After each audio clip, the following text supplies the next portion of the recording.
বান্দা জানো তুমি, নাফরমানকে যখন কবরে রাখা হবে তখন কবর সংকীর্ণ হয়ে যাবে। কবরের ডান দিকের মাটি একটা ধাক্কা দিবে, বামে লাগায় দিবে, বাম দিকের মাটি একটা ধাক্কা দিয়া ডান দিকে ফালায় দিবে। নবীজি বলেন, মানুষের শরীরের হাড্ডি ভাঙ্গা বামের দিকে ঢুকে যাবে, বাম দিকের হাড্ডি ভাঙ্গা ডান দিকে ঢুকে যাবে। নবীজি উদাহরণ দিয়ে বললেন, বান্দা জানো, হাত্তা তাখতালিফা আদলাহু, একটা আঙ্গুলকে আরেকটা আঙ্গুলের ভিতরে ঢুকিয়ে দিলে যেমন নাফরমানের বামের পাজর ভেঙে ডান দিকে ঢুকে যাবে।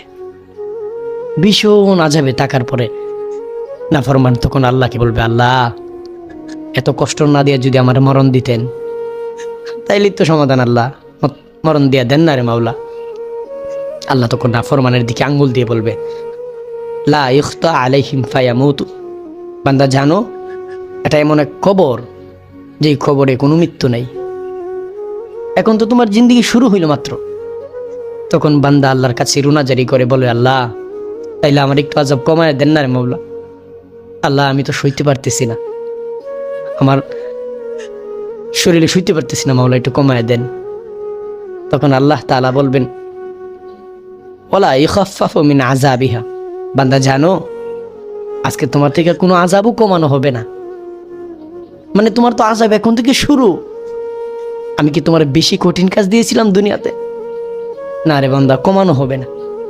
তো বান্দা তারপরে আল্লাহর কাছে বলবে, আল্লাহ তাইলে আমার যদি আবার দুনিয়াতে পাঠাই দিতেন আল্লাহ।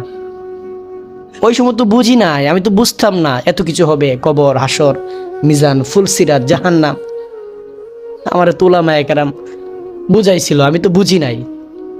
আল্লাহ আমার দুনিয়াতে পাঠাইয়া দেন। আল্লাহ তাআলা বান্দাকে বলবে, বান্দা জানো, আওয়ালাম নুআম্মিরকুম, বান্দা তোমার কাছে তোমার গ্রামের মসজিদের মাহফিলে তবলিগে তোমারে জাহান্নামের বই কেউ শোনাই নাই, তোমাকে গুনাহ ছাড়ার কথা কেউ বলে নাই। বান্দা জানো এখানে যে আসছো দুনিয়াতে আর যাইতে পারবা না, মরতেও পারবা না, আযাবও কমাইতে পারবা না, আবার দুনিয়াতেও যাইতে পারবা না। কি করবেন তাইলে?